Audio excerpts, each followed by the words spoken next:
Adelante, que ya estamos grabando. Bueno, tengan muy buenos días. Desde la Biblioteca Rafael Masayao y UDB Virtual, pues agradecemos mucho la participación a este taller llamado Redacción de Artículos Académicos y Científicos, Estructura y Publicación. Esta es la parte 2 del ciclo de talleres sobre redacción de artículos científicos que se han brindado, ¿verdad?, en el mes de mayo y hoy en el mes de junio.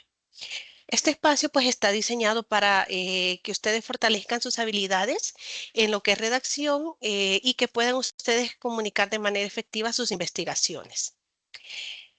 Como bien saben, el doctor Eduardo Mengíbar será el facilitador en este día. Quiero pues comentarles una breve, ¿verdad?, semblanza de toda su trayectoria en lo que es pues el ámbito de investigación. El doctor Eduardo Mengíbar Valecha pues es comunicador, conferencista, consultor, escritor, asesor de proyectos de investigación en innovación educativa y docente de pregrado y posgrados en las áreas de comunicación, tecnologías y educación. Es el director de educación a distancia de UDB Virtual y director de la revista científica Diálogos de la Universidad Don Bosco. Es licenciado en Ciencias de la Comunicación, magíster en Informática Educativa y doctor en Educación y Comunicación Social. Ha realizado diversas publicaciones en libros, revistas indexadas y a través de conferencias dictadas en congresos nacionales e internacionales en temas relacionados en la educación a distancia, entornos de aprendizaje, innovación educativa y educomunicación en entornos digitales, entre otros. Esperamos pues que este taller sea mucho provecho para ustedes y dejo con ustedes al doctor Eduardo Mengíbar. Muchas gracias y bienvenidos. Muy buenos días, estimados profesores. Muchísimas gracias, Ligia, por la presentación. Para mí siempre es un honor colaborar con la biblioteca en este tipo de formaciones porque soy fiel creyente que compartiendo las experiencias, comunicándonos, conversando, podemos desarrollar competencias de investigación, competencias digitales, competencias académicas. Acá nos tiene reunidos este punto de la redacción académica y científica, estructura y publicación, con base en la experiencia de ser editor de la revista científica Diálogos, que ya tengo 3 años de estar coordinando la revista. Es un desafío bastante grande el que tengamos las competencias para redactar, para escribir académicamente.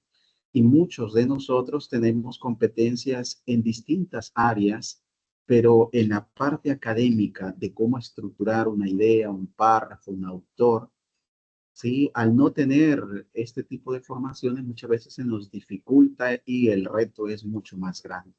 Esto lo he vivido como estudiante en maestría y doctorado, como investigador, publicando también artículos, que no es sencilla la tarea de escribir. Vamos a partir de que esta tarea es una tarea que nos lleva mucho a pensar, a tener nuestras ideas, a tener nuestros aportes.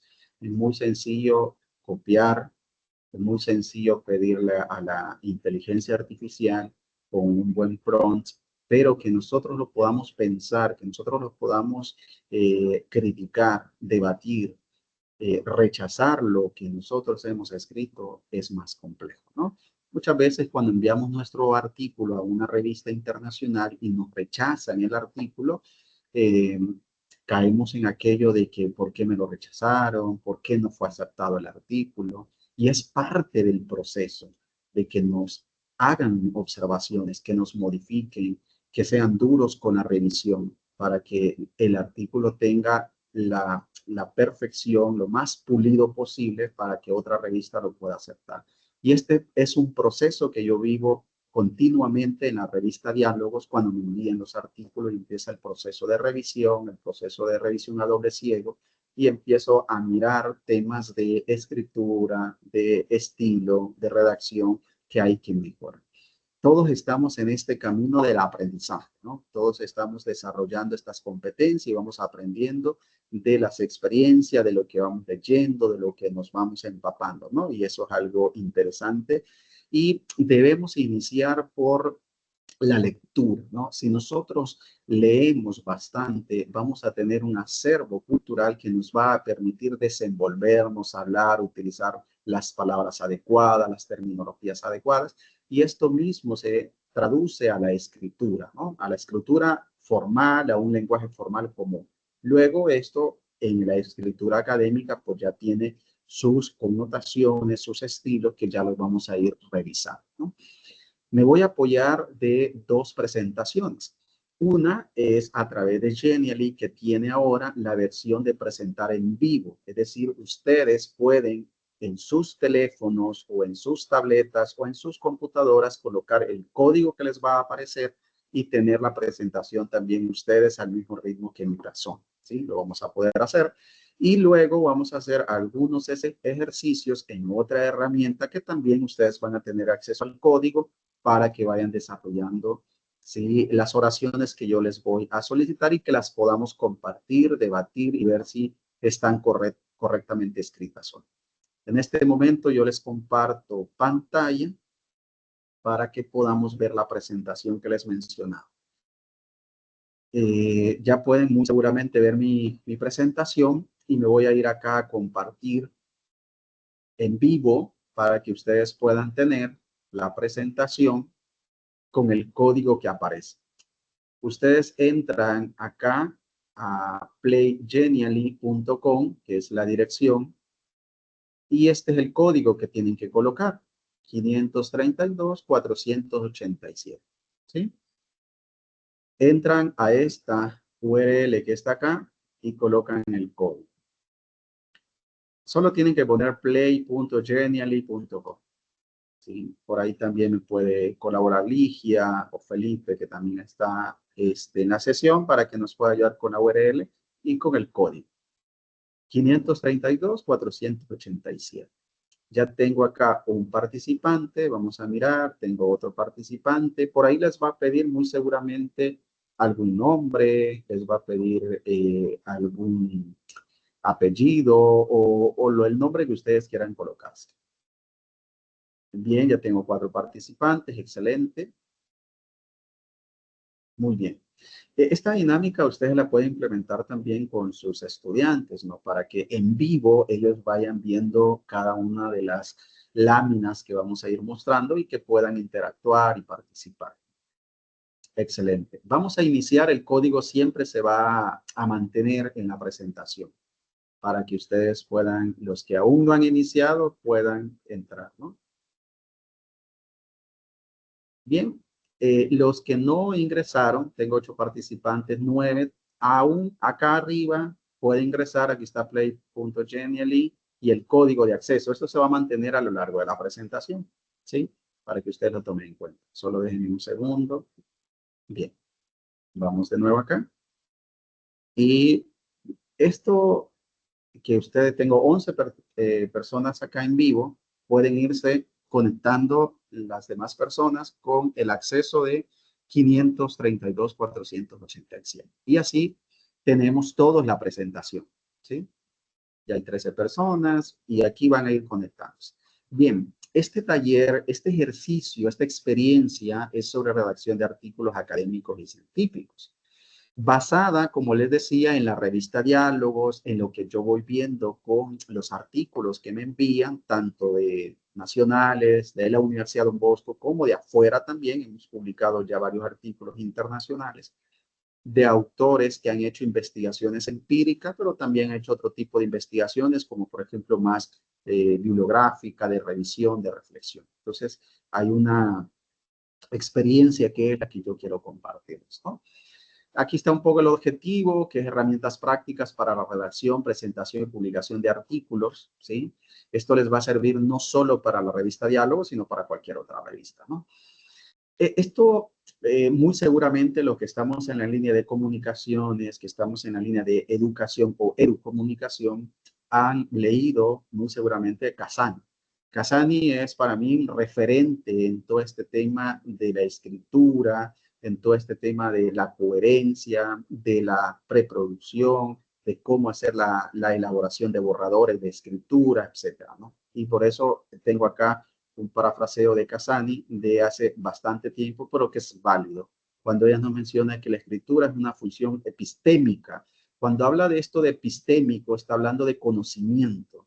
de conocimiento nuevo que nosotros estamos generando como investigadores, ¿no? Por cuanto durante la redacción el escritor transforma y elabora su conocimiento. Esto es epistémico, es eso, el conocimiento, viene de todo el tema de epistemología, ¿no? Que es justamente todo este tema de los saberes, del conocimiento como tal, y a la vez lo adecuamos a una situación comunicativa en particular. Es decir, todas nuestras ideas, todos nuestros pensamientos, tenemos que ahora ordenarlas, establecerlas por escrito con una situación particular y es comunicarla. Comunicarla por escrito, y esa comunicación por escrito a nivel académico tiene que ser formal, tiene que tener un sentido. APA, esta es una cita textual, ustedes ven que tiene número de página. APA en el 2010, página 9, establece: una publicación está completa solo cuando los resultados se comparten con la comunidad científica. Yo puedo hacer una investigación y nunca publicarla, por lo tanto no está completa. Puedo hacer un informe de investigación y nunca publicarlo, no está completo. Está completo hasta que está publicado y se comparte con la comunidad científica. ¿Cómo se comparte con la comunidad científica?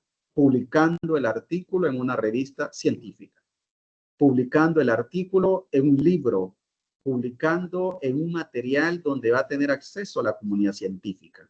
Es la única forma de que mis conocimientos, ese episteme, esos nuevos conocimientos estén plasmados en un documento, en un artículo, en un ensayo, etc. Bien, entremos en materia entonces con la redacción académica.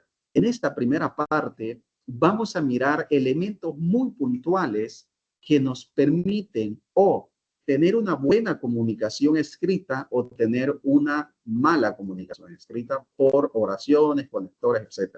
Como les digo, todos estamos en el proceso de aprendizaje, todos estamos en adquirir más experiencia sobre la escritura, y esto de escribir no es ninguna tarea sencilla. A algunos se les facilita más, a otros se les dificulta, a otros tienen que tener más herramientas para escribir, etcétera, ¿no? Entonces veamos de entrada lo que les decía del proceso de composición textual, que también Casani nos ayuda, de la preredacción que yo puedo tener, esa preproducción que yo hago el texto o preredacción, donde empiezo a mirar sobre lo que yo voy a plantear en el problema de investigación, si en el caso fuese una investigación empírica, ¿no? Yo empiezo por el primer capítulo de toda la investigación, que es el planteamiento del problema.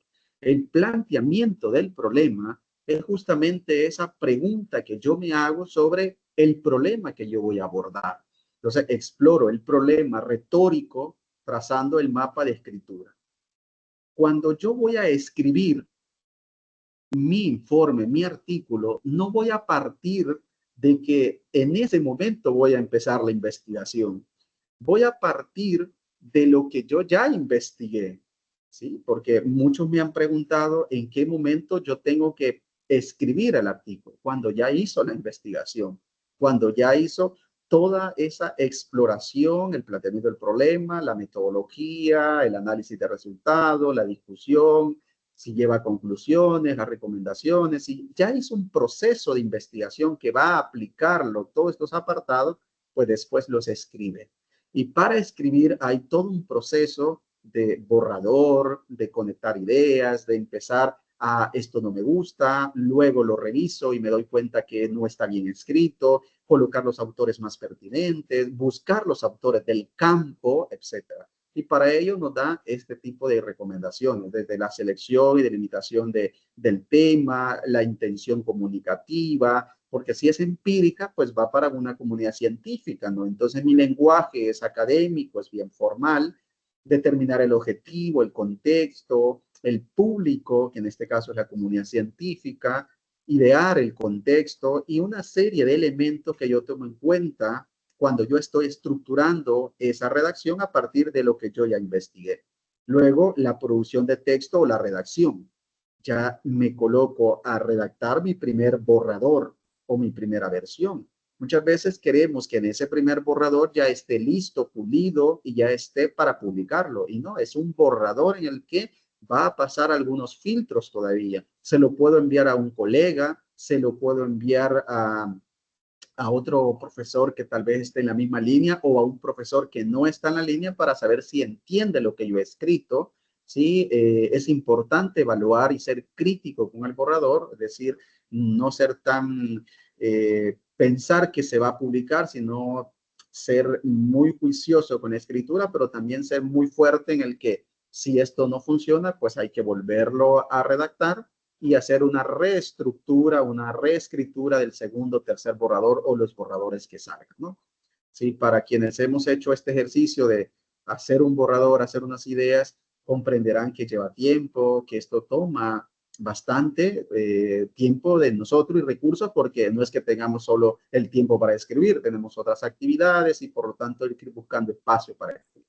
Y finalmente esa corrección textual en 3 niveles, bueno, en el nivel ortotipográfico, que es esto de que tenga no solo los errores de ortografía, sino también todos aquellos que llevan la parte léxica, la parte lógica, ¿sí? Que tenga estas preposiciones de acuerdo con lo que yo estoy escribiendo y toda una serie de elementos de estilo que me van a permitir que el artículo está bien escrito, ¿no? Luego, la sintaxis y el estilo, si es adecuado al género, qué tipo yo estoy escribiendo, los aspectos textuales que yo tengo que tomar en cuenta y una versión final que es la que yo debería enviar a la revista ya cuando estoy seguro que está el artículo ya publicado o que ya está completo para que empiece a revisarlo un editor de revista y luego un par de evaluadores, ¿no? Y ellos le harán otras observaciones que yo tengo que superar. Normalmente cuando yo publico un artículo y lo acepta el editor, cuando se va a los pares académicos, van a tener 3 opciones y toman una decisión frente a 3 opciones, ¿no? La primera es que se lo reciban con observaciones menores. La segunda es que se lo reciban a lo mejor con observaciones mayores. Y una tercera es que se lo rechacen por completo. Es muy difícil cuando se lo aceptan sin ninguna observación. Eso no suele pasar. Es muy difícil que pase que se lo aceptan sin ningún cambio. La mayoría se lo acepta entre revisiones menores y revisiones mayores. Y otro caso es que se lo rechacen. Yo ya he tenido pares académicos que han rechazado artículos para publicarlos en diálogos. Y yo he escrito, cuando estaba en el doctorado, escribí uno en inglés para una revista, recuerdo que era de Inglaterra, que fue rechazado el artículo y mencionaba los pares porque lo habían rechazado. Entonces me sirvió para mejorarlo y luego enviarlo a otra revista. Y es parte del proceso, es algo natural. Pero ¿qué errores son los que se presentan en este tipo de redacción? Bueno, uno de los errores muy grande es hacer un castillo de citas textuales que sean menores o mayores de 40 palabras. En rojo van a encontrar en la presentación los detalles que son negativos. En verde es lo que yo estoy proponiendo para una buena redacción académica. Entonces, hacer un castillo de citas textuales en el que cada párrafo va a llevar citas textuales mayores o menores de 40 palabras no es ninguna manera adecuado en la reescritura académica. ¿Por qué? Porque me evidencia que yo no domino el tema y por lo tanto no hay una voz propia en la escritura. Quiere decir que yo me estoy apoyando de tantos autores y no se ve mi voz, no se ve mi aporte, no se ve que yo haya hecho una episteme, lo que les decía al inicio, ese conocimiento. Es importante tomar en cuenta esto. Yo he revisado artículos que en la introducción hay demasiadas citas textuales y yo les coloco en las observaciones que se vea parafraseo. ¿Por qué? Porque el parafraseo me permite pensar, analizar, reestructurar, redefinir, rediseñar y contextualizar. ¿Sí? Eso es importante que lo tomen en cuenta, ¿no? Entonces debe aparecer nuestra propia voz. En medio de la redacción que yo hago, en medio de las citas que yo hago, debe aparecer nuestra propia voz, porque nuestro aporte, nuestra episteme, ese conocimiento nuevo que ha surgido. Otro error bastante en la redacción académica es la precisión léxica. Ahí hay un ejemplo en rojo que no debemos tomar y está el adecuado. Algo común es que indiquen los estudiantes mejoraron bastante luego de aprobar el curso como parte de un resultado de investigación. Eso no nos está diciendo prácticamente nada. Que los estudiantes mejoraron bastante, es ambiguo. Aquí abajo hay una propuesta de redacción. El desempeño académico de los estudiantes mejoró un 22% en las pruebas de comprensión lectora después de aprobar el curso. Un poco más aterrizada la idea. Dejarlo amplio o dejarlo ambiguo no funciona para escribir académicamente. Tenemos que ser más preciso, tenemos que ser más cuidadoso al momento de dar un dato, al momento de escribir un dato, porque esto es una comunicación científica, que es importante que la comunidad se dé cuenta qué tan bueno ha sido el aporte de mi investigación que mejoró en el problema que yo estaba investigando. Y si yo solo menciono que los estudiantes mejoraron bastante, pues no me dice nada.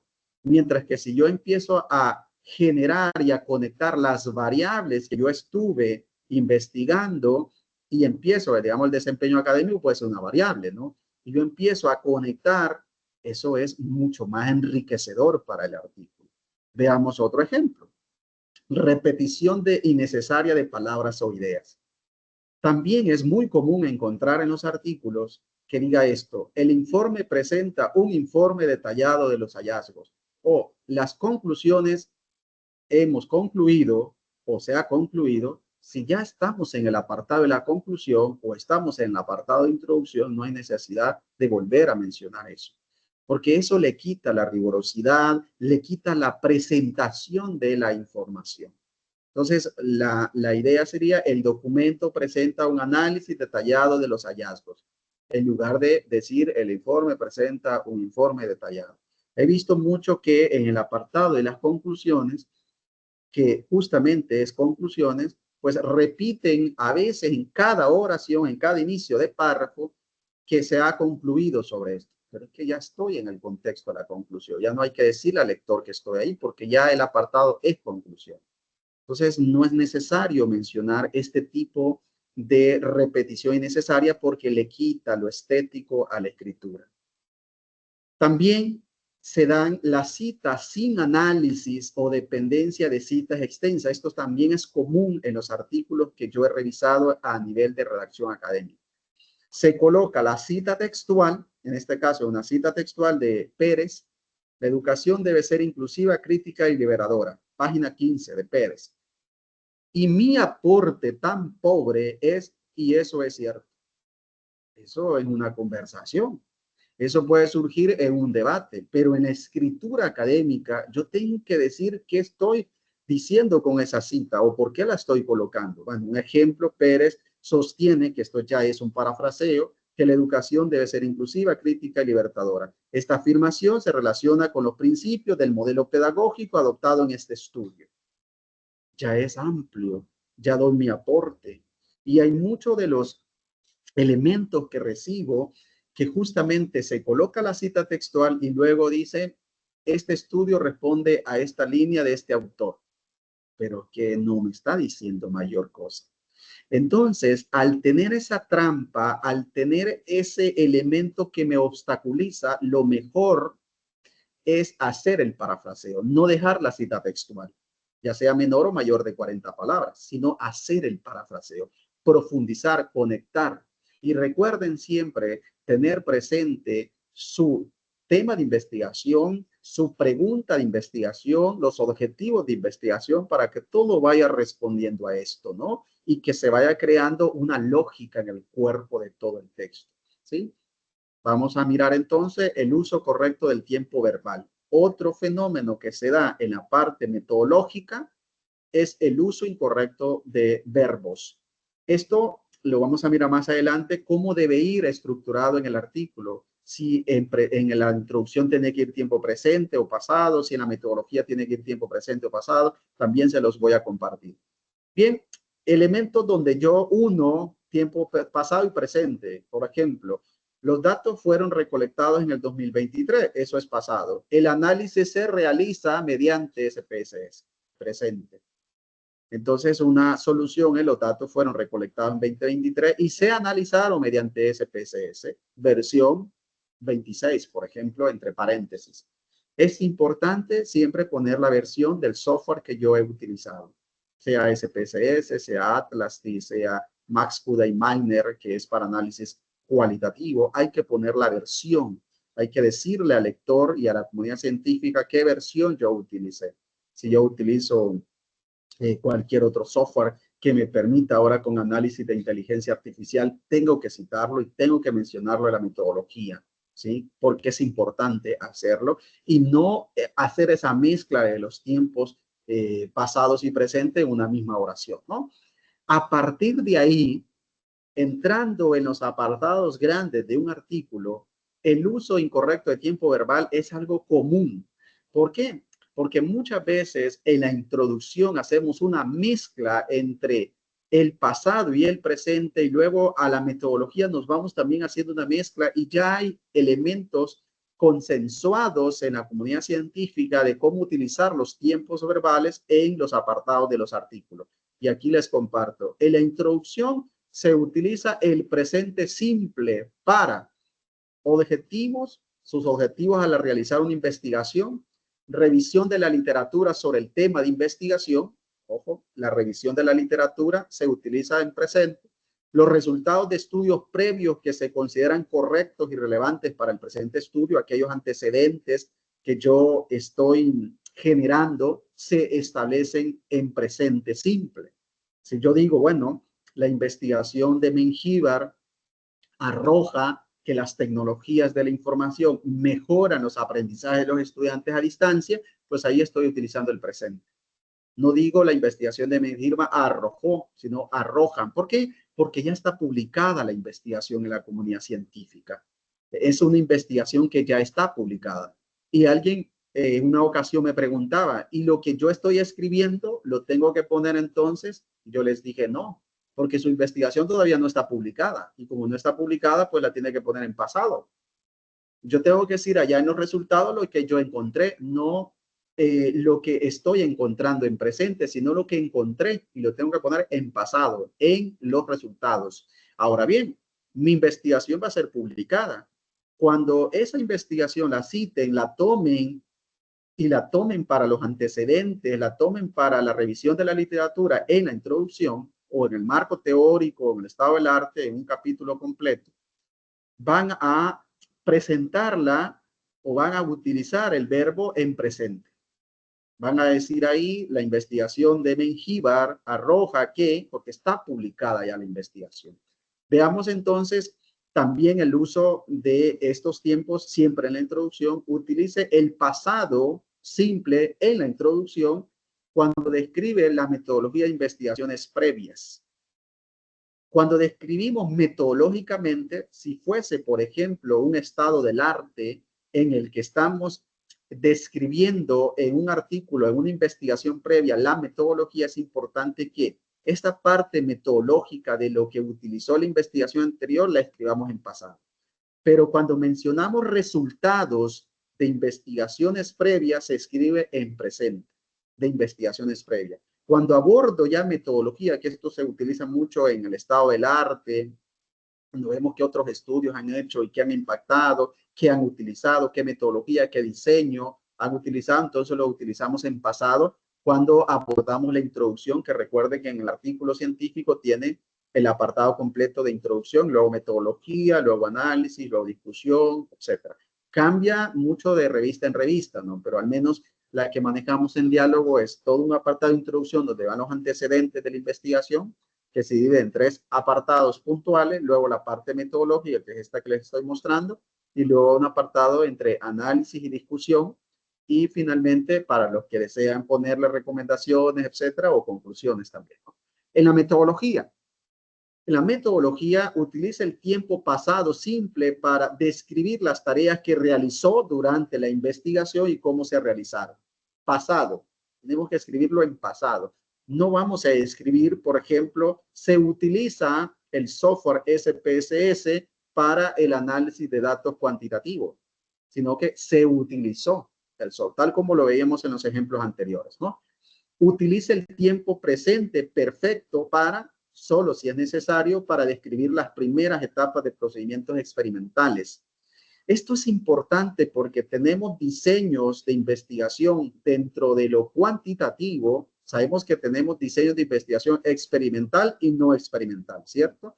En lo no experimental tenemos diseños de investigación longitudinales, transversales, transeccionales, tenemos de alcance descriptivo, exploratorio, causales, recorrelacionales, y en lo experimental tenemos cuasi experimentos, experimentos puros. Esos son diseños de investigación que pertenecen al enfoque de investigación cuantitativo, ¿sí? Y lo otro que les mencionaba son los diseños no experimentales que también pertenecen a lo cuantitativo. Pues bien, muchas investigaciones se hacen desde los diseños cuasi experimentales, ¿sí? Entonces, cuando describimos las etapas de un cuasi experimento, un proceso cuasi experimento, utilizamos el tiempo presente perfecto. Esto es importante tomarlo en cuenta. También en los resultados, cuando ya tengo la introducción, que es todos los antecedentes, la revisión de la literatura, ahora tengo la metodología donde va el enfoque, el diseño, los instrumentos, cómo los recolecté, qué es lo que hice, cómo hice todo eso, vienen los resultados. Los tiempos verbales en los resultados, es importante esta combinación del presente simple con el pasado, es decir, tiempo presente y pasado. ¿Por qué? Porque ahí en los resultados yo estoy diciendo lo que yo encontré, pero también voy a intervenir con algunos aspectos metodológicos que los puedo utilizar en presente. Utiliza el tiempo pasado para describir los experimentos que se han completado mientras escribía el artículo.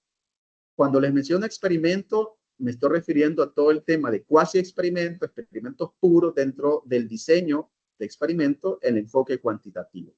Pero también utilice estos tiempos presentes para referirse a tablas, figuras y gráficos. Aquí utilizamos ya no el pasado para describir los procedimientos experimentales, sino el presente para que yo describa esas tablas y figuras que salen del análisis de resultados, ¿no? Relacionados con los resultados de la investigación.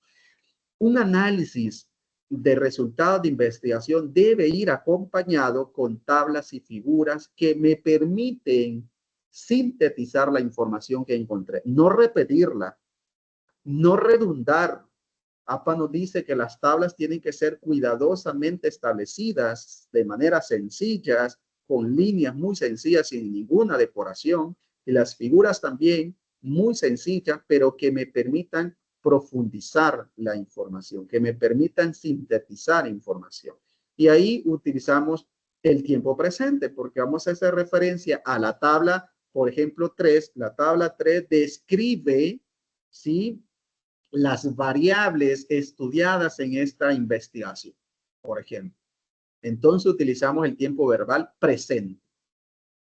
También utiliza el tiempo presente para hablar de su artículo en general si estamos en el análisis de resultados, ya mezclando lo que encontró con la hipótesis, las variables, la parte metodológica.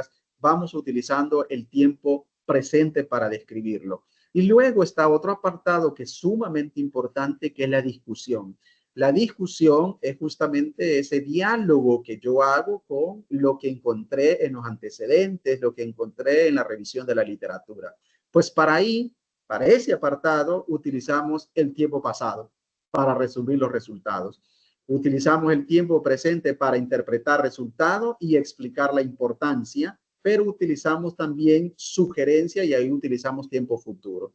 Cuando nosotros en la introducción utilizamos elementos, por ejemplo, decimos, de esta investigación, los resultados de esta investigación concuerdan con, y ahí conectamos a otro autor, por ejemplo, con Pérez 2023, quien estableció en su investigación o quien establece en su investigación, ¿sí?, y empezamos a conectar la idea de Pérez con la que yo he arrojado, me permite hacer ese diálogo de autores. ¿Qué significa? Que yo ahí estoy dando mi nuevo aporte, que puede ir en línea de lo que dice la literatura, pero también puede ir en contra de lo que dice la literatura, pero es mi aporte donde yo ya apliqué todo el método científico y estoy muy confiable de que ese resultado es nuevo hacia la comunidad o para la comunidad y por lo tanto estoy escribiendo ahí en la discusión lo que yo estoy aportándole a la investigación. Y lo estoy haciendo con los autores que me han permitido tener en la literatura y en los antecedentes. Bien, estos apartados ya no les puse los de conclusiones y sugerencias, que algunas revistas lo piden, otras no lo piden, porque en el artículo empírico va el apartado de introducción, la metodología, el resultado y la discusión. En la conclusión, en la discusión se ve reflejada la conclusión o las conclusiones, que es el nuevo aporte que estoy haciendo. Si hacen un nuevo apartado de conclusiones, aprovecho para decirles que no tienen que citarlas. Si yo luego saco un apartado de conclusiones, no tienen que citar la conclusión. No tienen que poner autores en las conclusiones. Eso no es habitual, eso no es común.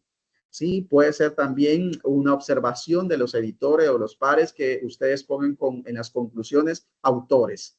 Autores lleva en la parte de discusión, donde hago un diálogo, donde hago una comunicación, sí, que relaciono lo que yo encontré con lo nuevo que yo encontré. Eso es importante dejarlo. Bien, otro elemento importante, pasándonos de los tiempos verbales al uso de la primera persona sin justificación, es lo siguiente.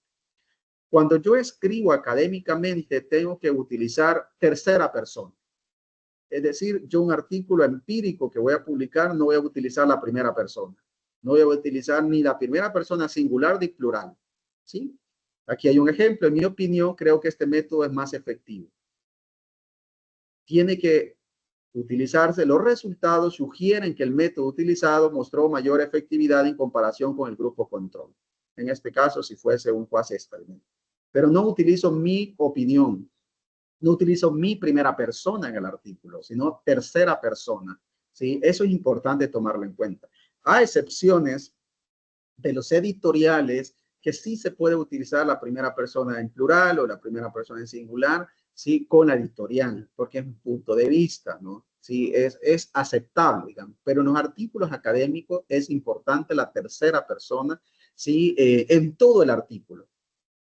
También algo que he encontrado es los juicios de valor no sustentados o los sesgos que muchas veces tenemos, ¿sí?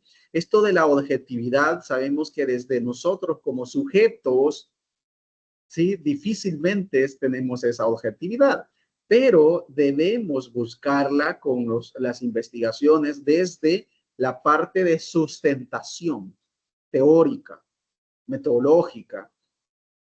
Un ejemplo, el programa de formación fue un rotundo fracaso. Ese es un juicio de valor fuerte que no puedo describir. Aunque el programa no haya funcionado, no quiere decir que la investigación esté mala. No quiere decir que estén los resultados malos. Quiere decir que no fue el camino por el que nosotros esperábamos, pero eso es un hallazgo, eso es bueno, ¿sí? Pero no se debe describir de esa manera. Un ejemplo, los resultados indican que el programa no alcanzó los objetivos planteados, ya que solo el 15% de los participantes completó el curso. Entonces, es importante que con base en los resultados, con base en los análisis que yo ya tengo, pueda plantear, ¿sí? Ojo, pueda plantear las oraciones sustentadas, quitando los juicios de valor, ¿sí? Bueno, si hay alguien que se va conectando y puede entrar en vivo a la presentación, por ahí está el código en la parte de arriba, 532487, y el enlace es play.genially y tendrá esta presentación en el teléfono por si se le facilita mejor, o en la tableta o en la computadora, porque estoy presentando en vivo, ¿sí? Bien, otro tema en la línea de los juicios de valor es que muchas veces hacemos oraciones amplias, ¿sí? Como por ejemplo, este estudio es muy importante para la sociedad. Un poco en el tema de la justificación cuando estamos haciendo una tesis, que lleva el para qué y el por qué, la utilidad y el valor significativo. Pero son oraciones tan amplias que también buscan esto del juicio de valor, no sustentados. Es distinto colocar, este estudio aborda un problema social que afecta al 45% de la población encuestada. Hay datos, hay algo que sustenta. Siempre es importante buscar la fuente, como lo hacen en el periodismo, buscar la fuente, que la fuente me diga lo que yo quiero indicar o leer o escribir, que lo diga la literatura, que lo digan los autores, que lo diga lo que yo investigué, en lugar de hacer oraciones muy amplias y ambiguas. Otro elemento que es fundamental en la redacción académica es el uso excesivo de la voz pasiva. Y aquí creo que muchos me van a entender y me van a comprender. El uso excesivo de la voz pasiva. No deberíamos utilizar mucho la voz pasiva en los artículos. Un ejemplo de voz pasiva sería este. El experimento fue realizado por los investigadores. Es común encontrar en los artículos académicos la voz pasiva. Es común. Bueno, debería ser una voz activa. Los investigadores realizaron el experimento. Eso es voz activa. Pasiva es cuando yo coloco, ¿sí? La situación primero, luego coloco el verbo que usualmente fue siempre, y luego coloco a los sujetos al final, en este caso los investigadores, cuando debería ser primero el sujeto, luego el verbo y luego el predicado, y no al revés. Sí, esto es bien común en la redacción de artículos. El que primero coloco muchas veces ese sustantivo y luego voy buscando, por ejemplo, el predicado, luego voy buscando el verbo y al final voy colocando el sujeto. Veamos otro ejemplo. Vamos a tener un ejercicio en la presentación de Menti para que ustedes vayan colocando oraciones que de pronto utilizan o de las que consideramos. Por ahí les voy a dar un ejemplo. Otro elemento importante que utilizamos es el uso incorrecto del gerundio. El gerundio es el ando, endo, ¿sí? Y que muchos lo utilizamos. Eso es algo común también. El ejemplo, se realizó la muestra obteniendo luego los resultados. Es bien común, ahí observan el gerundio, endo, ando. En lo ideal sería, se analizó la muestra y posteriormente se obtuvieron los resultados.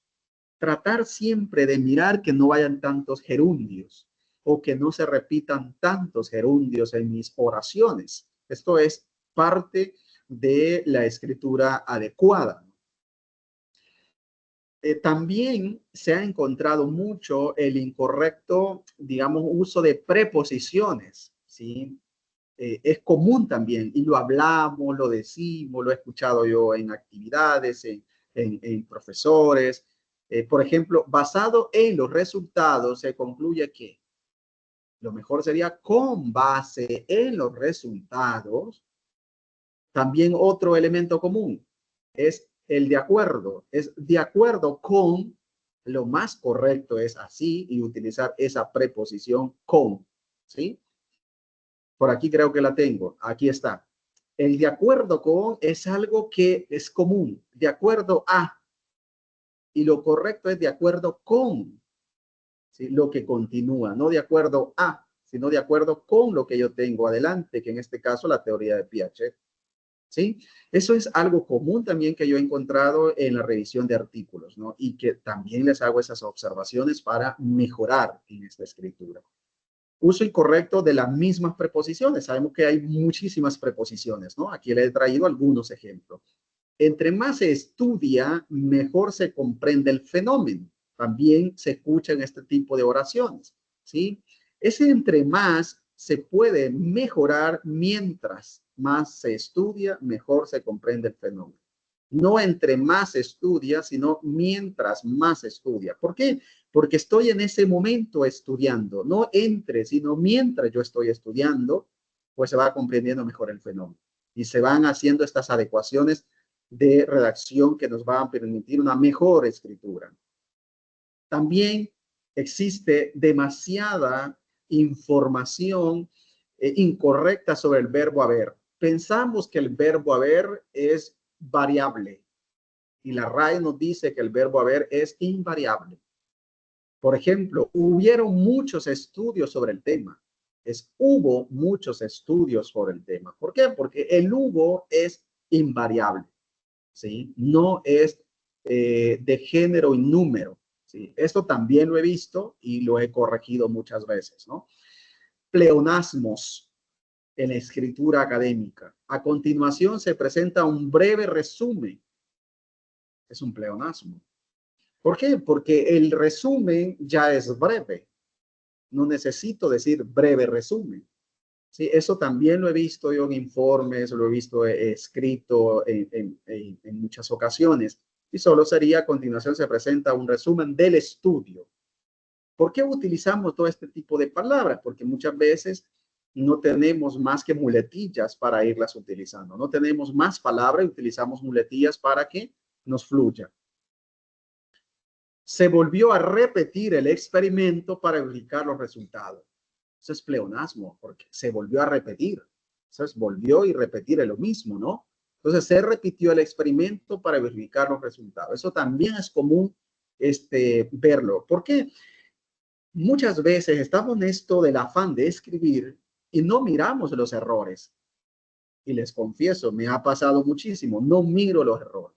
Cuando el día siguiente lo leo con mente más fresca, ahí me doy cuenta de los errores. Y digo, wow, aquí escribí algo mal. Esta palabra no es la correcta. Sí, y este verbo no es el que debería utilizar acá. Pero en una segunda revisión, una tercera, cuarta, quinta revisión, nos vamos a dar cuenta de ello. Y lo otro es enviárselo a un colega antes de enviarlo a la revista, por supuesto, ¿no? Bien, antes de pasar a la estructura y publicación ya de manera puntual de un artículo, quiero que hagamos un ejercicio y para ello les voy a pedir el favor de ingresar a Menti, ¿sí? Y colocar el código que acá les va a aparecer. Vamos a ver acá. Aquí, por favor. Coloquen menti.com y el código en este caso es 29701825 para que yo los pueda ver acá en la presentación. Creo que les aparece un cuadro de diálogo donde me gustaría que se atrevan a escribir oraciones con voz pasiva de lo académico, de redacción académica. ¿Sí? Ya tengo a uno por ahí conectado. Entonces, escriban oraciones que ustedes de pronto utilizan o han visto o han escuchado que se utiliza mucho. Entonces, hagamos una oración por cada uno de los que se va conectando pasiva, ¿sí? Pasiva. Recuerden que les decía que una oración pasiva, en lugar de ese orden de sujeto, verbo, predicado, nos vamos al revés y ponemos muchas veces el predicado, luego el verbo y luego ponemos el sujeto. Y que hay una palabra clave en esto de la voz pasiva y es el fue. ¿Sí? El fue nos puede dar esa alerta o nos puede ayudar para identificar una voz pasiva. Entonces yo creo que ya pueden escribir, una vez escriban, publíquenlo por favor para que yo pueda ver ahí si hay algún, la vamos leyendo, ¿no? También si alguien quiere activar micrófono, hágalo y haga una pregunta o comparta alguna experiencia mientras los colaboradores, mientras ustedes van aquí apoyándome, ¿no? Y generando ideas. Pueden abrir micrófono antes de pasarme a la otra parte que ya es estructura y publicación de artículos, ¿no? Excelente. Si alguien, yo no estoy viendo todavía los usuarios, si alguien levantó la mano, pues abra micrófono o adelante, o Ligia me va contando. Mientras pasa eso, yo voy leyendo lo que vayan aportando. Aquí, por ejemplo, tenemos una. La línea de base fue establecida por los evaluadores. ¿Es voz pasiva? ¿Revisamos? Sí. ¿Cómo la puedo corregir? Bueno, una forma de corregirla sería que los evaluadores establecieron la línea de base y ahí la convierto activa. ¿Sí? Que ese es el siguiente ejercicio, que podamos hacer oraciones con voz activa. Aquí tenemos otra. La teoría fue desarrollada por varios investigadores en la última década. Sería varios investigadores desarrollaron una teoría o desarrollaron la teoría en las últimas décadas y mencionamos la teoría. También, excelente, gracias por compartir sus ejercicios. La muestra fue recolectada entre 3 hospitales nacionales. También es pasivo. ¿Sí? Porque cuando yo hablo de la muestra fue recolectada, yo puedo partir de que en los hospitales nacionales, ¿sí? se recolectó la muestra. Y puedo mencionar los hospitales para hacerlo más activo. La experimentación fue realizada según los estándares dados. También puedo empezar que los estándares dados o los estándares brindados o a partir de los estándares brindados, la experimentación se realizó. Y ahí me quito la voz pasiva. La investigación fue realizada en la Universidad Don Bosco. La Universidad Don Bosco realizó la investigación. Los resultados se pudieron clasificar desde el aporte de 267 encuestados. Los resultados se pudieron clasificar desde el aporte de 267 encuestados. Le damos vueltas y empezamos a mencionar que 267 encuestados o a partir de 267 encuestados se dio el resultado o se clasificaron los resultados. Y ya no mencionamos el fue o desde, sino que empezamos hablando con el sujeto. Aquí hay algunos ejemplos, no sé si quieren comentar algo ustedes, abrir el micrófono y aportar en esto, o seguimos con el siguiente ejercicio. Está abierto el micrófono si ustedes quieren, y ahora hagamos voz activa. Y les pido que en la voz activa no hagamos el ejercicio que yo ya hice de convertir las oraciones activas, sino nuevas oraciones, que se vean con voz activa, nuevas oraciones. No aquellas convirtiéndolas de pasiva a activa, sino hagamos nuevas oraciones acá como para ir entendiendo esta situación. Para quienes quieran unirse, es menti.com y el código es 2970-1825. Para colegas que se quieran unir a este ejercicio. Y vamos a dar un espacio, ¿no? Para que ustedes vayan pensando en oraciones con voz activa. Es la que deberíamos escribir en la voz activa, ¿no? En la que deberíamos plasmar en nuestras escritura académica. Y a partir de acá, la idea es que tengamos cuidado si va un gerundio, si va una voz pasiva, si va una preposición mal redactada. ¿Sí? Esa es la idea, ¿no? Que cuando escribamos, revisemos algo de estos detalles, ¿no? Bueno, aquí quedo en espera. También si hay comentarios, pues adelante, pueden activar el micrófono. Si quieren decir la oración a alguien que no se ha conectado, pero la quiere decir de pronto con el micrófono, lo puede hacer, ¿no? Y si no, leemos las que están acá. Vamos a unos segundos para que ustedes coloquen, ¿no? Ya tenemos una, excelente, muchas gracias por la colaboración. Dice, grabamos las entrevistas y las transcribimos para su análisis. Los resultados mostraron la tendencia del fenómeno. Bien, porque podríamos esto convertirlo a pasivo, ¿sí? Los científicos presentaron los resultados de los estudios clínicos. Pasivo sería los estudios clínicos fueron presentados por los científicos. Eso sería pasivo. Las características de la población se recopilaron por medio de la observación directa. Podría ser pasivo si yo digo que la observación directa permitió o fue o se dio para la recopilación de la población o características de la población y empezar desde lo último hacia adelante.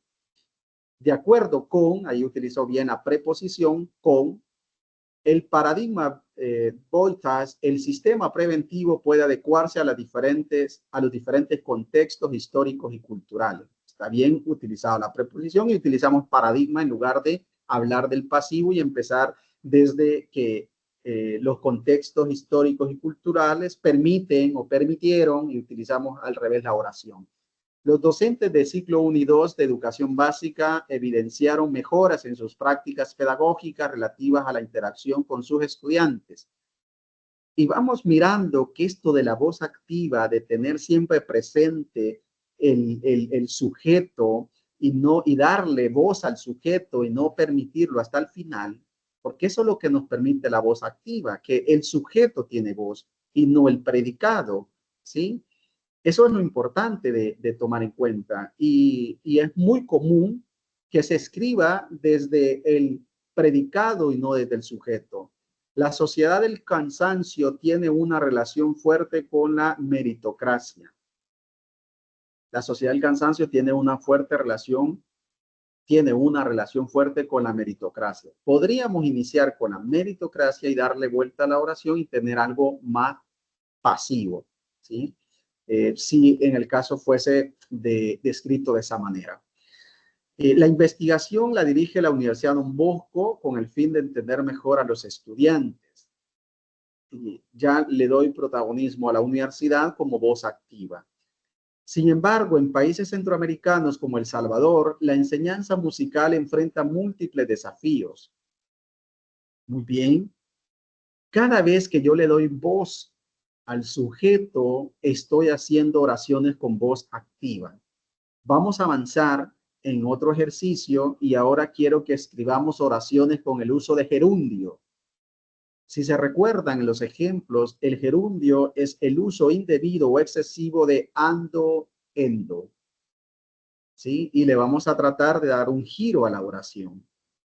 Pueden tomarse su tiempo para hacer las oraciones con el uso de gerundio. ¿Sí? El uso de gerundio excesivo no es estético, no es adecuado, no es pertinente en la redacción académica. Y es común ver escritos con el uso de gerundios, ¿no?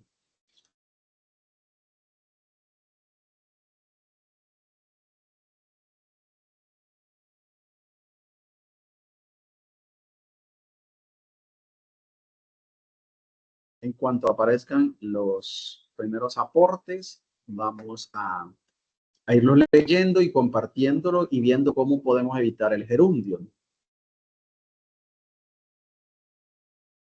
Esto es importante que ustedes vayan mirando estas palabras para que al momento de escribir ustedes digan no debería usar este tipo de verbos o este tipo de preposiciones o de voz activo pasiva para que la elegancia en la escritura, para que entendamos en la intención comunicativa, como nos dice Casani, y podamos transmitir el mensaje a la comunidad científica con la mayor rigurosidad de escritura que se debe hacer, ¿no?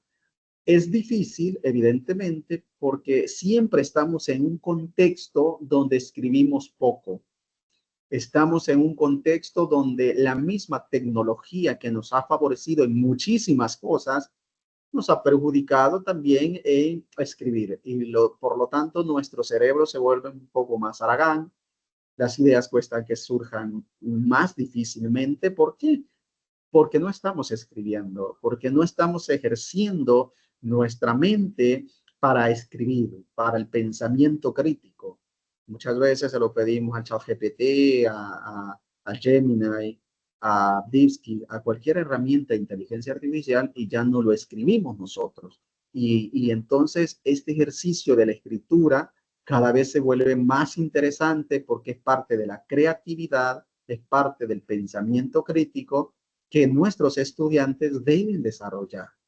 Y desde pequeño deberíamos enfatizar en la escritura, no en la memorización, sino en la escritura, para que vayan ellos avanzando y fortaleciendo y leyendo, porque ¿cómo mejoramos la escritura? Leyendo. Si no vamos a leer, no mejoramos la escritura. ¿Sí? Si no leemos, no hay mejora de la escritura. Eso es algo esencial, ¿no? Yo leo y a través de lo que yo he leído, mejoro la escritura. Mejoro también mi palabra, ¿no? Mejoro una conversación, tengo ideas para una conversación. Por lo tanto, se vuelve un reto, ¿no? Veamos aquí algunas oraciones de gerundio. Estudiar por la noche puede afectar los niveles de concentración de los estudiantes. Estudiar por la noche puede afectar los niveles de concentración de los estudiantes. No encuentro el uso de gerundio en este. En el segundo, revisando las gráficas y exista el gerundio evidente, que sería ando, se logró identificar el valor máximo obtenido. ¿Cómo puedo mejorar esta oración? Cuando dice revisando las gráficas, se logró identificar el valor máximo obtenido. Yo puedo colocar, al revisar las gráficas, se lograron identificar, o se logró en este caso que es singular, el valor máximo obtenido. Y ahí empiezo a dar contexto. Digo, al revisar la gráfica, provoco que cuando digo revisando las gráficas, calculando las frecuencias, y si está utilizado el gerundio, podemos indagar los impactos de los diversos riesgos, calculando las frecuencias. También puedo girarle y mencionar en mi oración, depende del contexto en el que estoy escribiendo, y mencionar que al calcular las frecuencias y paso a un verbo infinitivo de ar, ir, podemos indagar los impactos de los diversos riesgos. Se analizaron 50 revisiones sistemáticas, encontrando, ahí va un gerundio, ausencia de intervenciones de prevención de violencia del binomio escuela-comunidad. Ahí está, se analizaron 50 revisiones sistemáticas, encontrando ausencias. Esta oración de este colega que ha colocado es bien común en los textos, que después de la primera oración ponemos una coma y luego ponemos el gerundio. En este caso que es encontrando o evidenciando o indagando, es bien común el gerundio y justo va después de una coma, ¿sí? El método cualitativo permitió un análisis de los datos relacionados con la periodicidad cuantitativa. El método cualitativo permitió un análisis de los datos relacionados con la periodicidad cuantitativa. No veo el gerundio. Utilizando, ahí está el gerundio, la recopilación de datos, pudimos reafirmar lo planteado anteriormente. También esta otra oración es bien común utilizando la recopilación de los datos. Puedo decir, se utilizó o al utilizar la recopilación de los datos, se pudo afirmar o se afirma más directo lo planteado anteriormente. En la mayoría de casos, los artículos académicos quedan leyéndose solo por el editor, el par y el asistente editorial. También ahí vemos endo leyéndose, ¿sí? Es un gerundio que es muy usual en los artículos. Se aumentó la sustentación del perfil. Se aumentó la sustentación del perfil. No sé si hay un error ahí que dice alar aumentando, que es el endo, que sería el gerundio, la velocidad del flujo. Si ustedes ven, identifican ahí los gerundios como una manera incorrecta del uso de esto y que deberíamos siempre tenerlo presente en la escritura para decir, estoy usando muchos gerundios, estoy utilizando mucho, el más común o el gerundio que apunta en la intención es el ando o endo, que me permite ir directa a la oración. El gerundio lo que hace es un poco más pasivo, ¿no? Y es importante hacerlo más directo. Ahora, para ir cerrando este ejercicio de lo que hemos visto, quiero que me apoyen con oraciones que llevan preposiciones correctas. De las preposiciones, hay muchísimas preposiciones. Quiero que coloquemos las más comunes que usamos en la escritura, pero de manera correcta, no las incorrectas que estuvimos viendo, ¿verdad? Sino las correctas, y las vamos leyendo y vamos encontrando las preposiciones. ¿Sí? Recuerden que cuando yo hablo de preposiciones, estamos hablando de, por ejemplo, con, ¿sí? Estamos hablando de ente, estamos hablando de bajo, ¿sí? Entre, esas son algunas de las preposiciones comunes. Hay muchas preposiciones y muchas de estas se utilizan de manera inadecuada. Aquí quiero leerles oraciones con el uso de preposiciones correctas, ¿sí? Si alguien no ha entrado a Menti, puede hacerlo a través de la URL menti.com y el código es 2970-1825. Igual les doy un espacio para que ustedes escriban sus oraciones con preposiciones correctas.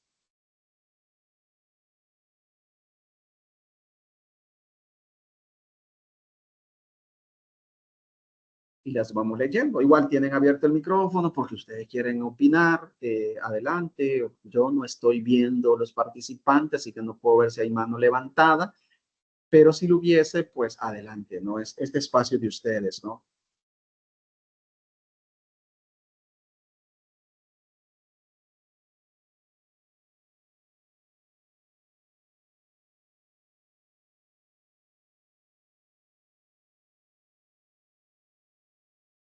Ya apareció por ahí una oración con preposiciones correctas.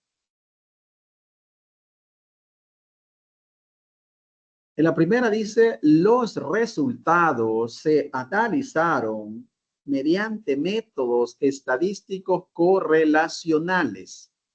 En la primera oración. Ahí me gustaría identificar, bueno, dice mediante, pero ahí está. Los resultados se analizaron mediante métodos. Bien. Está completa, es una oración correcta. ¿Sí? Mediante métodos estadísticos. En esta oración, muchas de las que yo he visto es, por ejemplo, los resultados se analizaron a través de, ¿sí? A través de método estadístico. Pero una forma correcta es mediante, ¿sí? ¿Sí? Porque fueron los que estuvieron ahí, mediante los métodos. O sea, es un sinónimo a través de, pero nosotros buscamos la pertinencia de esa palabra, de esa preposición, la que nos lleva a una mejor fluidez al momento de leerlo. Aquí está otra que es correcta. De acuerdo con la normativa del coro, se aplicaron los protocolos pertinentes entre los participantes al evento. Está muy bien, porque pudo haber escrito de acuerdo a la normativa, pero lo correcto es de acuerdo con la normativa. Vamos a mirar, hay una fuerte relación entre, que es la preposición, la dieta y la salud mental. Hay una fuerte relación entre la dieta. Ahí evidentemente nos da la apertura que hay dos cosas que vamos a colocar después. La dieta en este caso y la salud mental. Los datos fueron obtenidos a partir de pruebas. Recuerden que también de y todo a partir de también son preposiciones a partir de pruebas. ¿Sí? Eh, Se encontraron correlaciones entre, ahí va la preposición, los tres grupos de estudio. ¿Sí? Se encontraron correlaciones entre los tres grupos de estudio. Son como de las preposiciones más comunes que evidentemente se escriben de manera correcta que utilizamos. Una de las incorrectas que suelo leer mucho y que escucho mucho es en base en. Ese es común. La he escuchado en ponentes, la he escuchado en conferencistas, la he escuchado a profesores que dicen en base en. Y lo correcto es con base en.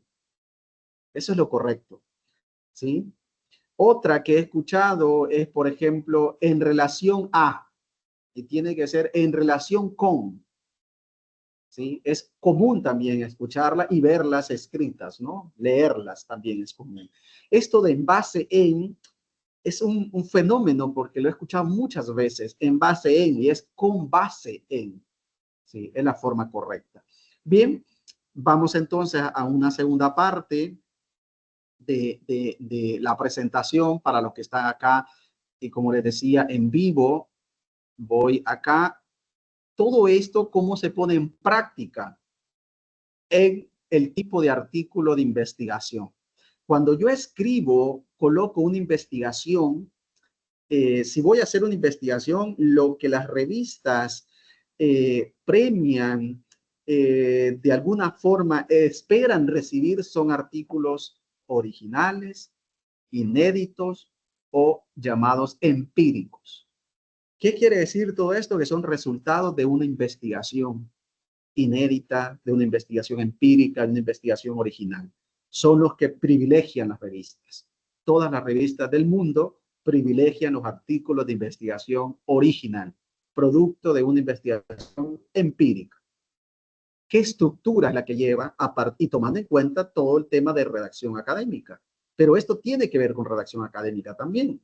Bueno, el artículo científico original es el documento que presenta de manera detallada los resultados originales de un trabajo científico. Inédito. Inédito es que no se ha publicado, que es original, que no está en otra revista, que es único, que tiene nuevos aportes, nuevos conocimientos y que puede versar sobre investigación cualitativa, cuantitativa o enfoques mixtos. Y generalmente tiene la estructura que ya les comentaba en los tiempos verbales: introducción, metodología, resultado y discusión. Una estructura mundialmente conocida en la comunidad científica para artículos de investigación. ¿Qué sucede? Que esto tiene que llevar unos componentes, que eso es la estructura y esto es cómo se publica. Un título de la investigación, los autores con su grado académico, con su puesto que desempeña y con afiliación. Elementos que muchas veces no los colocan cuando envían artículos. Tienen que enviar los nombres completos, los autores y su grado académico, si es licenciado, ingeniero, arquitecto, magíster, si es doctor. Son los grados académicos y la afiliación. La afiliación es la institución a la que pertenecen. Comúnmente un artículo científico está vinculado a una institución pública o privada, de educación media o superior o básica. Resumen.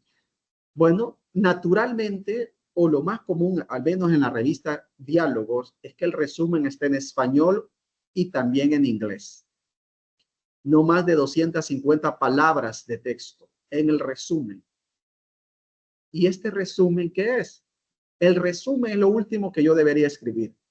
No lo primero, sino lo último. Ya cuando termine la discusión, entonces hago el resumen de 250 o 240 o 150 palabras como máximo.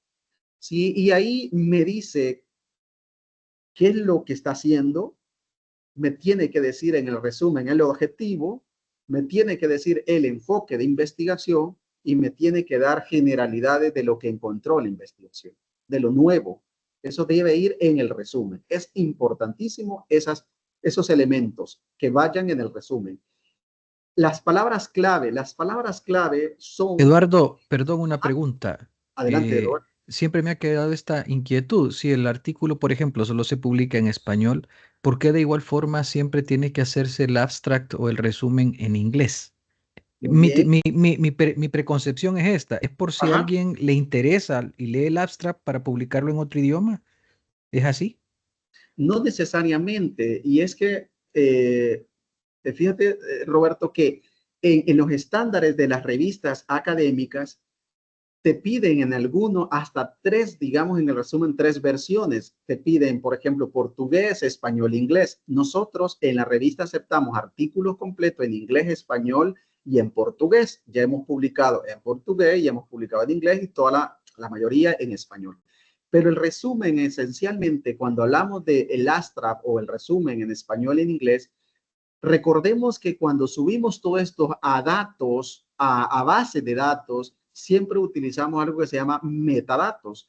En los metadatos que ubicamos las palabras, tanto en inglés como en español, va a permitir que en las bases de datos de los artículos se rastree mejor todo aquello que está relacionado con palabras clave, con resumen, con el abstract, con la versión en inglés, con la versión en español, y va a ser más fácilmente a través de los metadatos encontrar el artículo o recuperar el artículo. Cuando nosotros citamos un artículo, lo que estamos haciendo es recuperando el artículo. Cuando yo digo allá abajo, antes en el APA anterior decíamos recuperado de, ahora ya APA séptima dice que no hay que poner recuperado de, no, que la URL con el DOI completo. Entonces recupero el artículo y en los metadatos donde están todos los, si por ejemplo nosotros estamos en Dialnet, estamos en DOA, estamos ¿cómo se llama? En base de datos como Latindex, en Canjol. Todos estos elementos utilizan motores de búsqueda donde lo primero que va es abstract, resumen, entonces se recupera más rápido. Por eso buscamos también que sean en otros idiomas, al menos el abstract, ¿no? Y las palabras clave. Y adicional a lo que tú mencionas, ¿no? También al recuperar el artículo, alguien puede mostrar interés leyendo el abstract en inglés, si no conoce el idioma. Lo otro es que la literatura más grande que tenemos está en inglés. La literatura más grande es en inglés, ¿sí? Y eso lo sabemos a nivel de comunidad científica, ¿sí? Nos invitan a publicar en inglés, pero sabemos que es otra lógica para publicar en inglés, en el caso de los que escribimos en español. Pero la mayor cantidad de impacto está en inglés, no está en español. Está en inglés y muchas veces en mandarín, que pasa más difícil quizás para los latinos, ¿no? Ahí me contás si resuelvo esta inquietud, Roberto. Excelente, no, muy bien. Gracias, Eduardo. Ok. Luego, algo que también me han preguntado ya en estructura y publicación, mire, y el artículo que lleva introducción, ¿cómo es que se estructura esa introducción? Porque si yo hago una tesis, pongo todo un capítulo de planteamiento del problema, donde ahí abordo el problema que estoy investigando y cierro mi capítulo con la pregunta de investigación y luego establezco los objetivos de investigación, ¿sí? Pero en el artículo, cuando yo ya lo convierto a artículo, ya no va todo ese apartado de planteamiento del problema, ya no va el marco teórico del arte de esa manera. Entonces, ¿qué debe llevar? En el artículo empírico se llama introducción y la introducción tiene tres partes. La descripción del problema, que es como que estuviéramos haciendo el planteamiento del problema, pero en algo más conciso, porque ya la investigación ya la hice, estoy escribiendo el artículo. Específico bajo el estudio, eso se describe en pocas palabras y debe desarrollarse en 1 o 2 párrafos. Es algo más corto, no es un planteamiento de 15, 20 páginas, ¿no? Y luego la segunda parte, que en una tesis es marco teórico de estado del arte, aquí en la segunda parte es justamente en pocos párrafos describir ese marco teórico, ese marco referencial o revisión de la literatura que discute todo aquello que se ha encontrado, que se ha recopilado de mi investigación. Esa es la segunda parte que debe llevar la introducción, ¿sí? Que el investigador tiene y cómo esto se relaciona con los antecedentes de la investigación, con la revisión de la literatura. En una tesis normal, yo voy a tener un capítulo de planteamiento, otro capítulo de marco teórico y dentro de este voy a tener estado del arte. ¿Sí? Doctor Aquí, Eduardo, adelante. hay una pregunta en el chat de Ruth Esther Sí, Mendoza. podemos Nos leerlo. dice, un abstract es un resumen general. ¿Qué lleva el abstract? Sí, el abstract es justamente lo más detallado de lo que lleva el artículo. ¿Qué lleva, qué lleva ese resumen? Bueno, lleva en esas 250 palabras, lleva el tema de la investigación, el objetivo de la investigación, el enfoque de la investigación y resultados generales que hay de la investigación. Yo, por ejemplo, digo el presente estudio, ¿sí? Se trazó como objetivo identificar los niveles de deserción en estudiantes a distancia de la Universidad Don Bosco. ¿Sí? Se desarrolló bajo un enfoque cualitativo con diseño metodológico, por ejemplo, fenomenológico.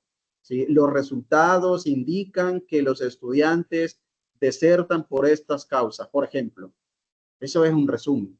Ahí describo lo que se hizo en la investigación en 250 palabras. Sí, eso es lo mismo que el abstract, solo que convertido en inglés, ¿no? Es importante siempre darle una revisada en inglés porque se nos pueden ir errores. Y las palabras clave son las palabras puntuales de ese artículo que me definen el artículo. Yo siempre recomiendo que las palabras clave las busquen en los tesauros. Los tesauros como el de la UNESCO es una validación que yo hago de las palabras clave y es importante pasarlo por un diccionario de tesauro como el de la UNESCO, por ejemplo. Hay otros tesauros que pueden usar. Si resolvemos la duda, perfecto, y si no, pues me lo comentan, ¿no? Y luego de esta segunda parte donde yo hago esto de reunir en la introducción los antecedentes, las investigaciones que se relacionan con mi trabajo, tengo que citar. Y esto se hace a través de APA en el caso de las ciencias sociales y humanidades. Puede ser Vancouver para medicina, Chicago para filosofía, puede ser también Harvard, entre otros sistemas de citación. Pero tenemos que citar. ¿Sí? ¿Por qué? Porque voy a citar los autores que han escrito previamente. Y el tercer elemento importante es el propósito que anuncia formalmente cuál es entonces mi objetivo de investigación. ¿Cuáles son las hipótesis? ¿Cuáles son las variables que yo voy a tener. Eso se describe en la introducción, antes de entrar a la metodología. ¿Sí? Esto es parte de la estructura de un artículo empírico y de su publicación. Y luego vamos al segundo apartado grande que les mencionaba, que es la metodología. En la metodología sí hay unas cuestiones importantes que tomar en cuenta. La metodología es el cómo yo estoy desarrollando esto. En la introducción es más, responde al qué estoy investigando, ¿sí? El qué investigo, ¿sí? En la metodología, el cómo lo investigo. ¿Cómo lo voy a investigar? Bueno, ese cómo debe ir acompañado de el enfoque de la investigación, cualitativo, cuantitativo, mixto. Diseño de la investigación, si es cualitativo, sabemos que tenemos diseño de investigación fenomenológico, diseño de la investigación etnográfico, diseño de la investigación caso de estudio, diseño de la investigación, por ejemplo, análisis temático, ¿sí? Esos son diseños de lo cualitativo. Ojo acá, muchas veces me han preguntado, mire, pero cuando yo hago el diseño y hago el enfoque, yo pongo el paradigma. Es que el paradigma es la sombrilla, que en este caso es el paradigma interpretativo y en lo cualitativo. Y el paradigma positivista es lo cuantitativo. Pero ese es el paradigma en el que yo estoy acobijado, digamos. Pero aquí muchas veces no es que vamos a poner el paradigma como tal, sino que directamente ponemos nuestro enfoque es cualitativo, cuantitativo, mixto, y lo describimos, lo sustentamos desde lo teórico, y luego describimos el diseño de investigación. Si es cualitativo, ponemos nuestro diseño con autores. Si es cuantitativo, ponemos nuestro diseño que puede ser experimental o no experimental. Y de lo experimental, podemos tener cuasi experimentos puros, ¿sí? Que son desde lo experimental, que es diseño experimental. Y desde lo no experimental podemos tener, por ejemplo, longitudinal, estudios transversales, estudios transeccionales, que son diseños de lo no experimental. Y de ahí los alcances, que muchas veces confundimos los alcances de investigación con los diseños de investigación. Los alcances de investigación no son diseños de investigación. Yo puedo decir, bueno, mi alcance, mi investigación es cuantitativa, mi diseño es no experimental y mi alcance es correlacional, porque voy a generar correlación entre las variables dependientes, variables independientes. Y por lo tanto tengo alcance descriptivo, alcance exploratorio, cuando empiezo a hacer un estudio y es un estudio que se ha hecho muy poco y solo voy a alcanzar a explorar, a describir. Mi estudio es de un alcance exploratorio descriptivo. No pretendo irlo más allá con relaciones de causalidad, causa y efecto. Por ejemplo, relacionar variables entre dependiente e independiente. No voy a llegar hasta ese nivel. Entonces, mi estudio es de alcance descriptivo o exploratorio. Ya cuando digo que es alcance explicativo o correlacional, ya ahí sí es un alcance más profundo donde voy a ver causalidad.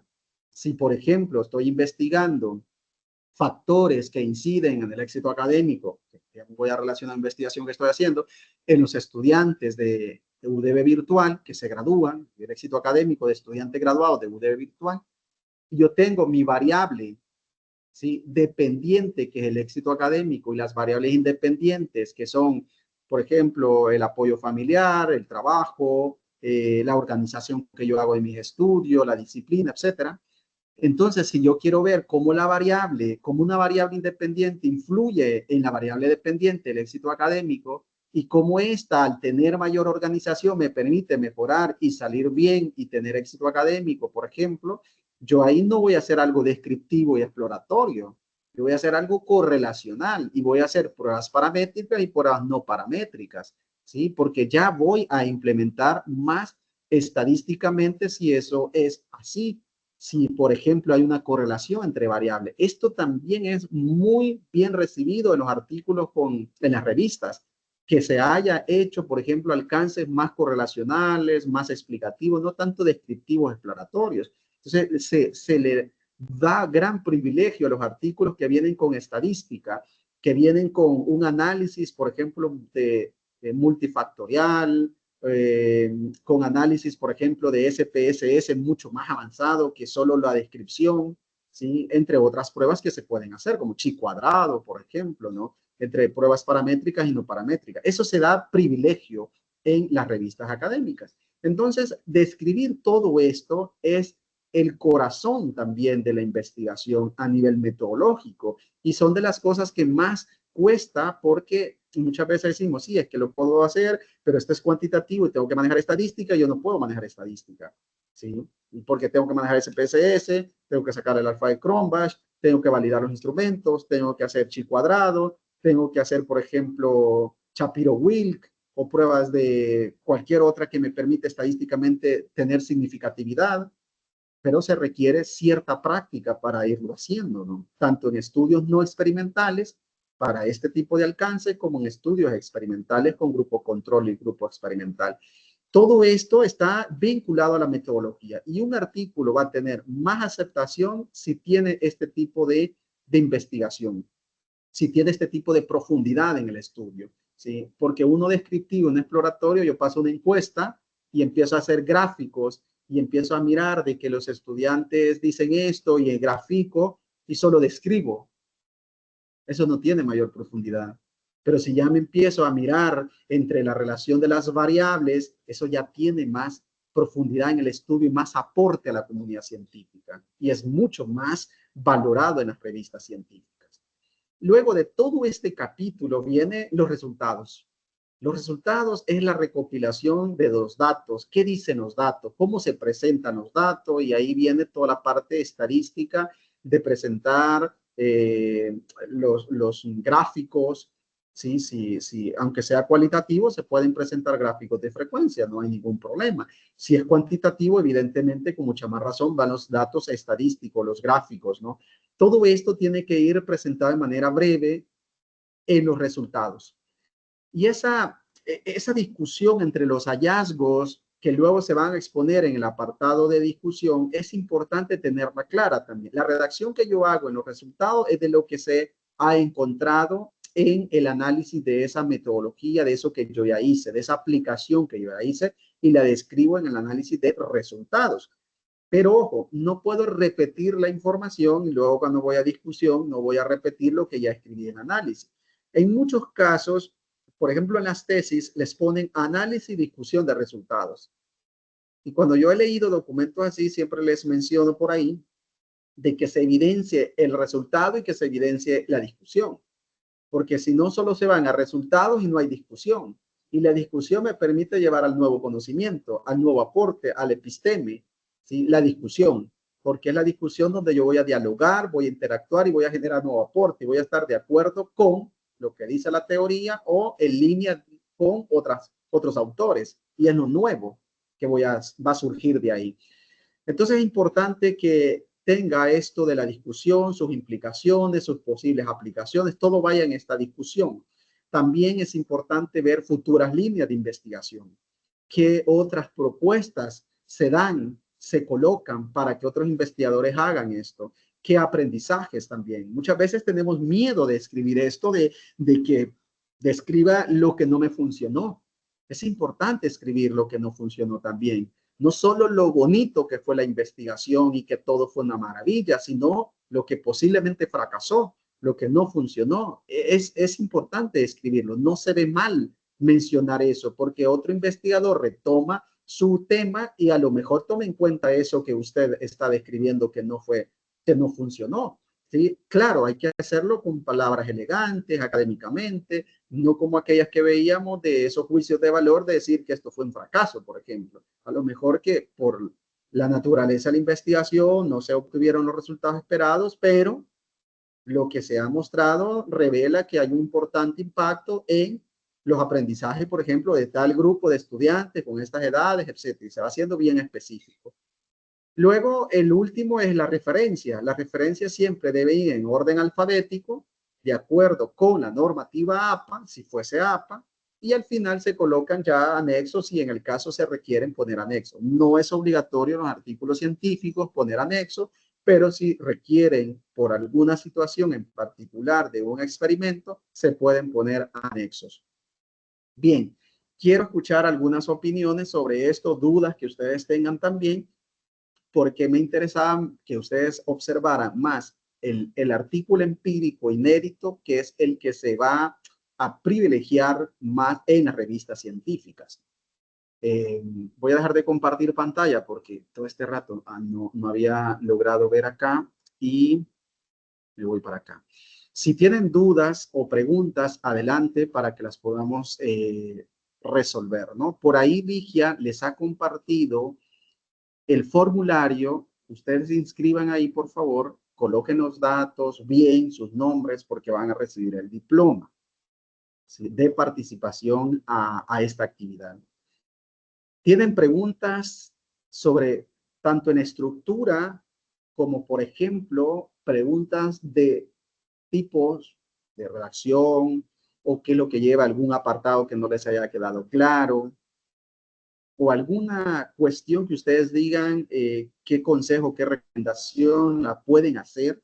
Sí, aquí tenemos profesores, tenemos estudiantes, pueden ustedes mencionarla y con mucho gusto nosotros vamos a apoyarles, ¿no?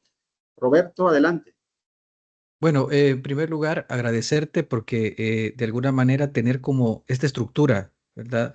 Ayuda un poco a organizar mejor las ideas, porque creo que en el fondo el problema es cómo organizo Correcto. resultados o lo que pienso, Sí, ¿verdad? Me parece súper importante.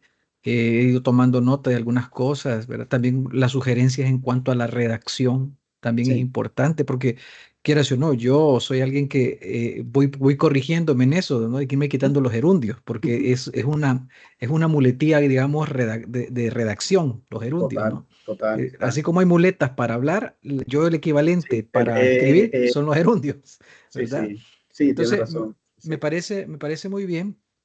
Y yo solo no sé, un comentario pregunta, ¿no? ¿Cómo lo ves tú?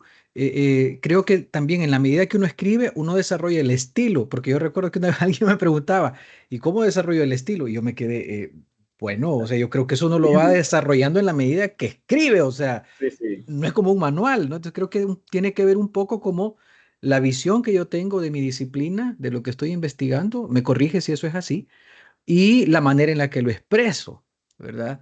O no sé si habrá de alguna manera como algunas indicaciones o algo también en cuanto al estilo, porque también creo que es importante. Que algo pues mencionabas en la redacción. sí, muchas gracias, Roberto. Y sí, yo soy testigo también por ejemplo, de escritos tuyos, que es muy bien, tú has publicado también en la revista Diálogos, y que están bien escritos. Y lo que siempre les he mencionado es que vamos mejorando nuestra escritura con base en lectura. Si nosotros leemos, mejoramos la escritura. Si no leemos, y eso lo digo a mis estudiantes también, si yo no leo, ¿cómo voy a mejorar la escritura? O, por ejemplo, la palabra. Si voy a tener un acervo de palabras, un cúmulo de palabras, porque he leído, porque he interactuado. Eso es fundamental. Y nuestros estudiantes que cada vez van perdiendo el hábito de la lectura, es donde debemos indicarles que deben leer más.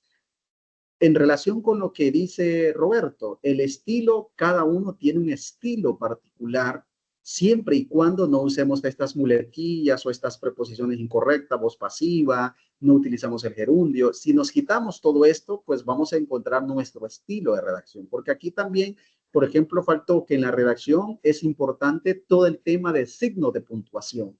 ¿Cuándo debo ir a una coma? ¿Cuándo debo ir a un punto y coma? ¿Cuándo es que va el punto final? Y un consejo que yo les doy práctico, siempre las oraciones, ponerle punto a oraciones cortas, no tener una gran oración y hasta después de 4 líneas le pongo un punto y todo lo que llevó en medio de esas 4 líneas son comas. Mi forma, que es un estilo mío, es poner punto en oraciones cortas. O sea, hacer oraciones cortas y ponerle punto. No meter tantas comas en un párrafo. Ahora bien, el párrafo como tal, en su composición completa, debe tener coherencia, cohesión y adecuación. Y que muchas veces no revisamos eso y no nos damos cuenta que si lleva coherencia, que si lleva cohesión, que si lleva adecuación, redactamos el párrafo y listo. Pero deberíamos tener cuidado en esos 3 aspectos. Ahora bien, El párrafo debería ser de 4 a 5 líneas con oraciones cortas, con comas, con punto y coma. Sí, sí vamos a utilizar signos de puntuación, signos de suspensivos, por ejemplo, hay que tener cuidado también. Sí, no exagerar tampoco con oraciones tan largas que me quedo sin aire y no utilizo una coma. Sí, esas cositas también pasan. Por ejemplo, hay muchos que escriben digamos, escriben la relación. La tecnología educativa favorece los aprendizajes y puedo poner un pero ahí. Entonces yo debería poner la coma y luego el pero, y ese pero, si es más un poco de estilo, poner punto y coma, o puedo poner sin embargo una coma antes, sin embargo punto y coma, y sigo la oración. Sin embargo, por ejemplo, el uso, la intoxicación digital no permite que los estudiantes lean, por ejemplo. Ese sin embargo debería ir una coma antes y un punto y coma. Entonces, muchas veces ponemos de una sola vez la oración, no hay una coma, no hay un punto y coma, no hay nada. Entonces, son pequeños detalles que nos permiten mejorar nuestro estilo de escritura. Al igual que decía Roberto, cuando hablamos también tenemos nuestras muletillas, muchas veces o estamos nerviosos o de pronto no encontramos qué decir, nos vamos o utilizamos una palabra repetidas veces, ¿no? Sí, eso es parte de esas muletillas. La muletilla es un apoyo que nosotros tenemos y la recurrimos cuando no encontramos qué decir, ¿vale? O sea, lo que yo te diría es eso, que la redacción y el estilo lo vamos construyendo en la práctica y en la medida vamos escribiendo. Es un reto. Yo siempre que tengo que escribir el editorial de revista Diálogos, digo, bueno, ¿qué voy a escribir ahora? Y a ponerme a escribir. Y como me gusta combinar autores, meter autores ahí, comunicarme con autores y como el editorial es un punto de vista mío, pero no por ser mi punto de vista, yo puedo poner cualquier cosa, sino que debe ir bien, lo más decente posible y con autores que respalden lo que yo digo. ¿Sí? Eso también es importante. En el caso sea un ensayo más personal. Pero si fuese un artículo, como lo hemos visto acá, empírico, académico, lleva mucho más rigurosidad por lo que hemos visto, por todos los detalles que hemos indagado, ¿no? Por ahí había un comentario, vamos a ver, a Mario Echeverría, un saludo, dice, compartirá la presentación y el video, ambas cosas, como también el video anterior de la primera sesión se va a compartir, porque la primera sesión fue más fundamento, aquí ya era un poco la estructura de puntualmente ya que lleva el artículo. Nos dice Emil, buenos días doctor, yo trabajo en varias investigaciones científicas y deseo publicarla, dice, pero mi rúbrica de trabajo son las artes. En el caso de la revista desconozco si por las artes hay espacio. La revista Diálogos siempre va a tener espacio cuando hayan temas que si bien es cierto sean de artes, pero se combinen con educación, se combinen, por ejemplo, con escenarios educativos, se combinen con ambientes educativos, siempre van a tener cabida dentro de la revista Diálogo. No publicamos solamente pedagogía, currículo, innovación, tecnología educativa, sino aquellas investigaciones que estén relacionadas con los procesos de aprendizaje, con el ámbito educativo, aunque vengan de disciplinas como las artes, que pudiesen venir de las comunicaciones también, pudiesen venir del diseño, pero si tienen un componente educativo o hay una experiencia o tiene que ver con personas, se puede perfectamente valorar, revisar y ver si es publicable.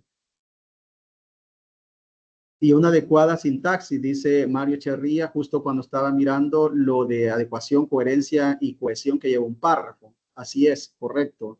¿Hay alguna otra pregunta, comentario, sugerencia o algo que ustedes quieran también compartir? Ya estamos sobre la hora. La presentación se las voy a compartir. La idea era ver estos errores, hacer el ejercicio y ver la estructura y publicación.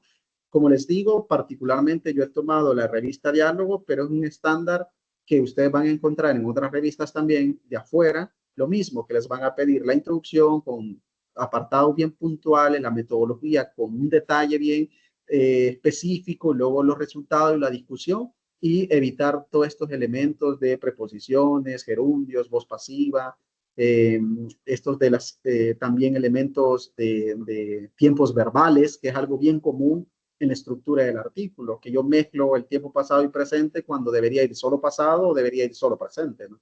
Entonces la presentación se las voy a compartir porque cuando ustedes estén haciendo investigación quieren revisar los tiempos verbales de la introducción, de cómo ir la metodología, pues le hacen un vistazo y ustedes dicen, este debería ir con presente simple o presente pasado, perdón, simple pasado, y van corrigiendo, ¿verdad? Les puede servir. Sí. Bueno, si no hay más preguntas, no hay dudas, yo me quedo hasta acá. Ligia, les cedo ahí. Por favor, inscríbanse los que no han hecho todavía, no han llenado el formulario.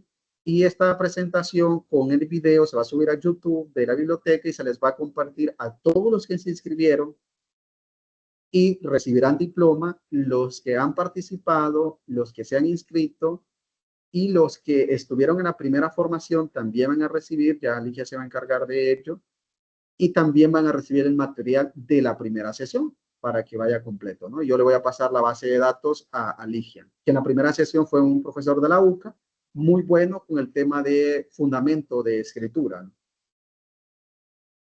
Adelante. Así es. Muchas gracias, doctor, por su valioso tiempo, por pues todo lo que nos ha compartido. Creo que pues todos nos llevamos un poquito, ¿verdad? Y pues poner en práctica todos los conocimientos que el doctor nos ha compartido.